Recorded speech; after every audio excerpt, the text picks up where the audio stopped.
Halo semua, aku Soki dan di video kali ini kalian bakal nonton semua hal tentang Chelsea. Kita bakal ngobrolin semuanya tentang Chelsea dengan cara yang berbeda dari channel lain. Jadi kalau kalian suka dengan videonya, kalian klik deh tombol kotak warna merah di bawah kalian itu. Tombol subscribe ya. Sekali aja, jangan dua kali. Terima kasih. Langsung masuk aja ke video. Iya, halo semuanya. Selamat datang kembali di channel ini. Udah lama nggak ketemu, udah lama aku nggak upload video di YouTube karena liburan. Kali ini aku akan membahas tentang Kai Havertz yang beberapa minggu ini tampaknya itu kayak rame banget.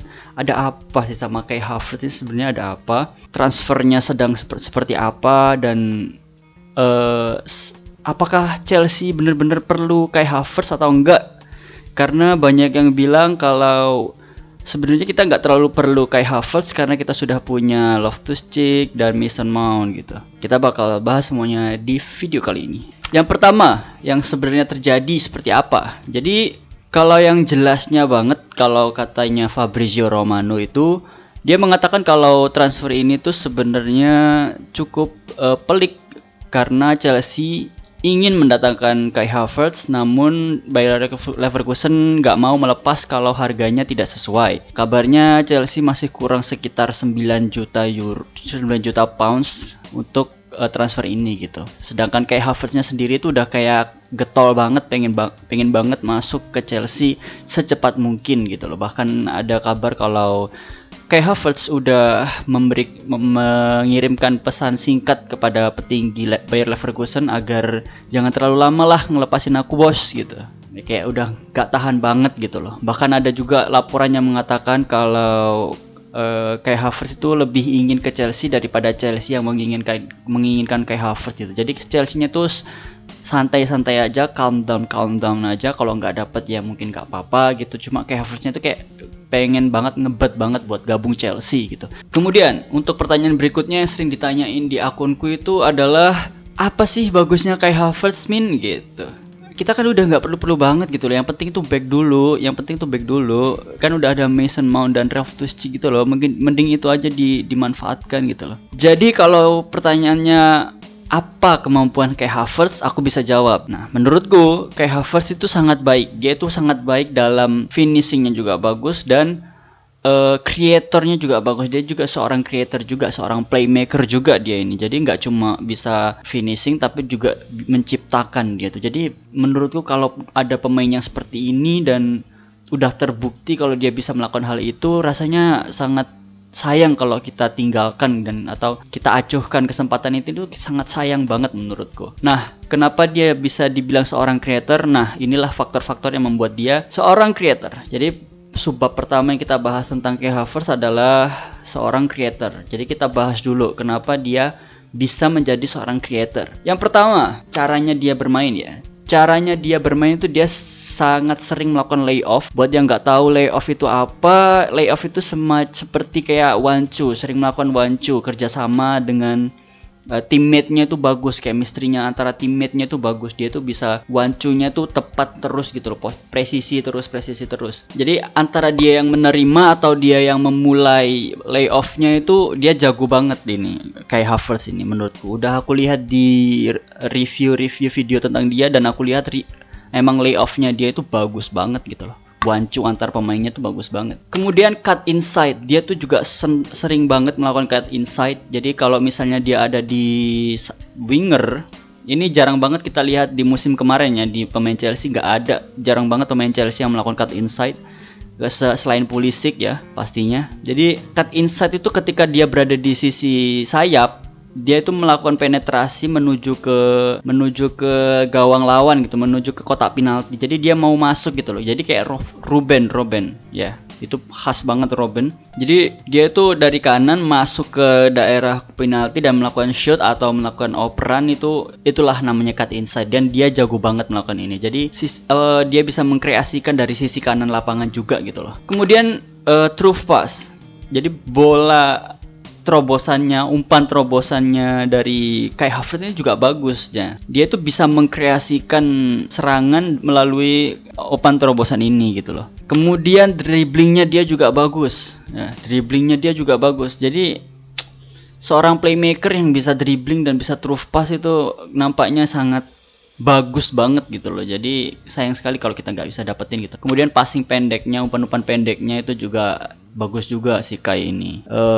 Kayak one touch passnya itu juga bagus banget. Jadi serangan Chelsea itu nggak akan lambat, tempo permainan Chelsea itu nggak akan lambat ketika di depan lapangan. Dan itu sangat penting untuk tim-tim yang memarkir busnya di depan lapangan, di depan gawang mereka gitu loh. Jadi kelima poin ini sangat bisa buat jadi jadi momok buat para defender di Premier League menurutku ya. Kemudian dia juga sangat klinikal, nggak cuma jago dalam membuat kesempatan, dia itu juga termasuk pemain yang klinikal. Terbukti musim ini kalau nggak salah dia udah nyetak sekitar 18 gol. Dan apa sih yang membuat dia sangat klinikal di depan lapangan gitu, di depan gawang maksud gua. Jadi finishingnya dia tuh jago. Ketika di depan lapangan itu, di depan gawang itu, di daerah kotak penalti, dia itu kayak lebih tenang gitu loh. Pergerakannya itu nggak panik, nggak gupuh, kayak mentalnya tuh kuat banget gitu. Jadi melakukan finishingnya tuh kalem banget dan presisi banget gitu loh. Dan udah terbukti 18 gol musim ini tuh udah termasuk pemain yang cukup bagus gitu finishingnya. Tammy aja cuma 17 kalau nggak salah. Headed attempt dengan postur tubuhnya yang tinggi. Headed attempt-nya dia ini juga bagus banget ya. Jadi rasio dia nyetak gol menggunakan sundulan itu akan sangat tinggi. Dan ini akan sangat diperlukan banget buat Chelsea. Karena musim lalu Chelsea itu kayak yang bisa nyundul tuh paling cuma Giroud atau cuma Tammy yang jarang-jarang juga gitu loh. Sedangkan Chelsea musim depan itu bakal kedatangan Ziyech. Udah kedatangan Ziyech. Dan punya Reece James juga yang bisa melakukan crossing yang sangat cantik. Dan apalagi kalau misalnya Ben Chilwell datang atau Reguilon datang, itu juga asupan crossing dari mereka itu ada yang nyambut gitu loh. Karena kita lihat di musim ini Chelsea nggak memiliki pemain yang bisa menyundul dengan baik gitu loh, selain Giroud gitu loh. Jadi hal ini sangat diperlukan banget buat Chelsea musim depan. Kemudian first time shootnya dia bagus banget ya. First time shootnya dari kayak Havertz ini bagus banget. Kalau kita lihat gol-gol highlightnya dia itu kebanyakan dari first time shoot. Jadi nggak dikontrol dulu, nggak diapa dulu, langsung ketika dia melihat ada bola datang, dia langsung mencoba nendang menuju gawang. Dan ada satu momen di mana dia tuh ngadep gawangnya tuh di belakang dia gitu ya. Bola pantulan itu liar di depan dia. Jadi dia itu nggak ngelihat gawang dan tiba-tiba ngejar bola terus ditendang aja tanpa melihat gawang, itu menciptakan gol gitu loh. Itu bagus banget, first time-nya dia itu aku lihat bagus banget menurutku. Dan first time shot ini bisa dukung lay-off-nya dia itu tadi gitu loh. Kemudian yang ketiga yang membuat dia sangat bagus buat Chelsea adalah postur tubuhnya yang tinggi banget. Tinggi dari Kai Havertz sendiri adalah 189 cm.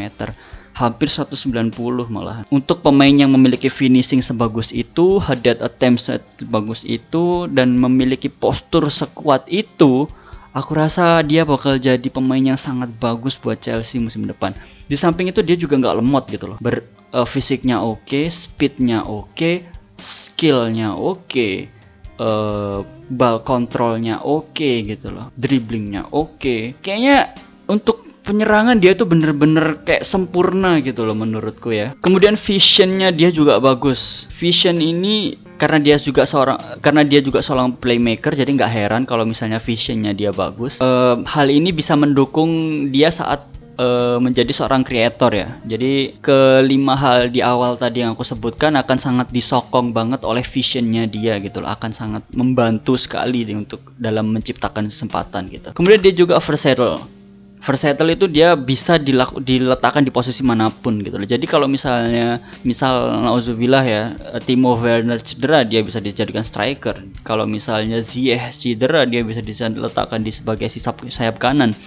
Kalau misalnya Mount cedera, dia bisa jadi AMF. Kalau misalnya dia di CMF kekurangan orang, dia bisa jadi CMF gitu. Jadi CMF, AMF, RMF, dan striker, dia tuh sangat bisa dalam mengisi pos-pos yang kosong itu tadi. Terus yang terakhir adalah banyak yang khawatir dengan harga karena dia terlalu mahal. Dan aku ini opini pribadi ya. Menurutku kalian nggak perlu khawatir dengan harga kayak Havertz.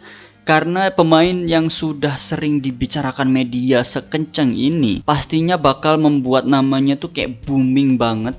Dan ketika dia bisa berhasil dibeli oleh Chelsea, aku rasa penjualan t-shirtnya dia akan sangat meningkat, akan sangat melonjak gitu loh. Jadi kita beli Kai, hitungannya fans yang akan membelikan Kai untuk Chelsea gitu loh. Jadi hasil pembelian t-shirtnya akan melonjak banget dan akan nutupin harga Kai yang mahal itu tadi gitu loh. Jadi menurutku ya nggak perlu lah kita khawatir masalah harga 100 juta pun nggak masalah gitu loh. Kecuali kalau kita fans Man City ya, Man City kan fansnya dikit gitu.